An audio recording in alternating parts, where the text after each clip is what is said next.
Кажется, что порой животные чувствуют и видят гораздо больше, чем люди. Этот необычный волк отказывался отходить от мертвой девушки. В дело пришлось вмешаться врачам, которые вскоре обнаружили шокирующую и страшную правду. При взгляде на прекрасную Джулию в свадебном платье, лежащую в гробу, все присутствующие зарыдали. Окружающие должны были смотреть, как девушка идет к алтарю, сияющая и счастливая в день своей свадьбы, но вместо этого они оказались на похоронах девушки. Неожиданно в комнату забежал волк, запрыгнул прямо в гроб и отказывался сдвинуться с места. Ужасно расстроенный Джон просил волка уйти, но тот никак не реагировал на слова парня. Джон неожиданно вспомнил момент, когда он впервые встретил Джулию. Девушка просто обожала лес и очень часто ходила в походы. Здесь ей гораздо легче дышалось после душного города, который всегда усугублял ее мучительную эпилепсию.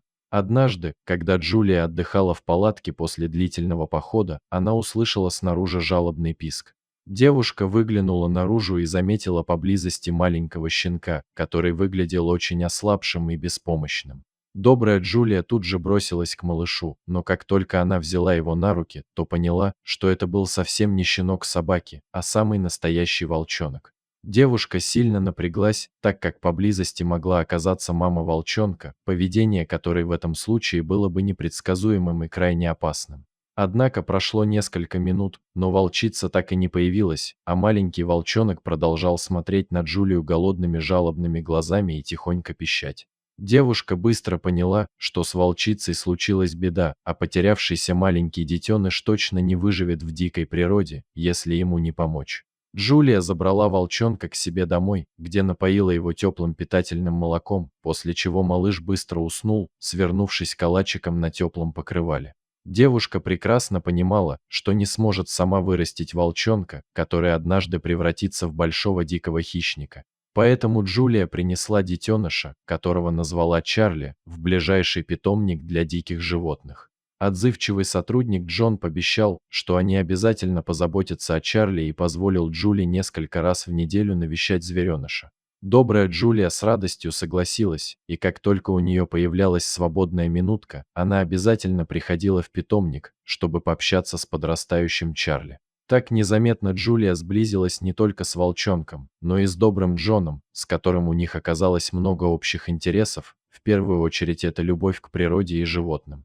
Джон и Джулия вместе ухаживали за Чарли и относились к растущему волку словно к большой собаке, а зверь отвечал людям взаимностью, благодарный за свое спасение.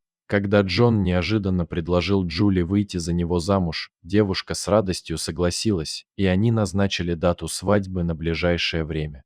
Джулия просто обожала свое свадебное платье, в котором она выглядела невероятно красивой и милой. Вот только болезнь Джули разрушила всякие планы молодой пары. Когда Джон пришел домой к невесте, то с ужасом обнаружил на кровати ее бездыханное тело. Прибывший вскоре знакомый врач подтвердил, что Джулия умерла, а причиной смерти стала ее эпилепсия.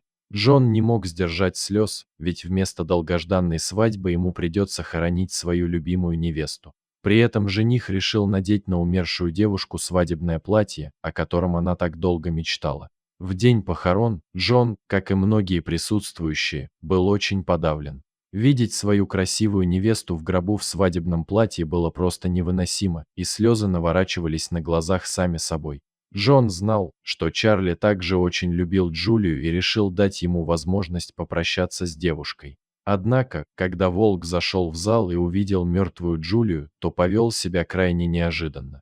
Хищник подбежал к открытому гробу, запрыгнул прямо внутрь и наотрез отказывался выходить обратно. Ни Джон, ни остальные присутствующие не могли уговорить Чарли отойти от тела девушки. Джон понял, что что-то не так, и сразу позвонил в службу спасения. Приехавшие на вызов врачи сначала сильно удивились, но после многочисленных просьб Джона они согласились повторно осмотреть умершую девушку. Неожиданно один из врачей вскрикнул и начал что-то шептать своим коллегам.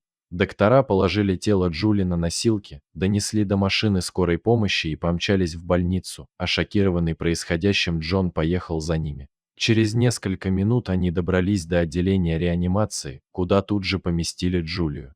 А один из докторов дрожащим голосом объяснил Джону, что его невесту ошибочно признали мертвой. Оказывается, у Джули была каталепсия, чрезвычайно редкая болезнь, при которой у пострадавшего практически отсутствуют любые признаки жизнедеятельности. Это один из редчайших симптомов эпилепсии. Человек в таком случае выглядит так, будто он ушел из жизни. Его дыхание настолько поверхностно, что кажется, будто он вообще не дышит. Сердцебиение почти не ощущается, и даже конечности становятся жесткими, как будто тело находится в трупном окоченении. К счастью, Чарли понял, что его хозяйка еще жива и не позволил похоронить ее заживо. В больнице через несколько часов медикам удалось реанимировать Джулию, и они с облегчением сказали Джону, что мозг девушки каким-то чудом не пострадал от кислородного голодания. Вскоре Джулия пришла в себя, а когда Джон рассказал, что с ней случилось, девушка разрыдалась и долго не могла поверить в происходящее. Она думала лишь о том, что она осталась жива лишь благодаря волку, который таким чудесным образом отблагодарил девушку за свое спасение. Джон и Джулия вскоре поженились, а самым почетным гостем на свадьбе, конечно же, стал верный волк Чарли. Дорогие зрители, если вам понравилась эта история, обязательно поставьте палец вверх и поделитесь этим рассказом со своими друзьями. Если вы впервые на этом канале и еще не подписаны на него, рекомендую подписаться прямо сейчас, чтобы не пропустить очередную захватывающую историю.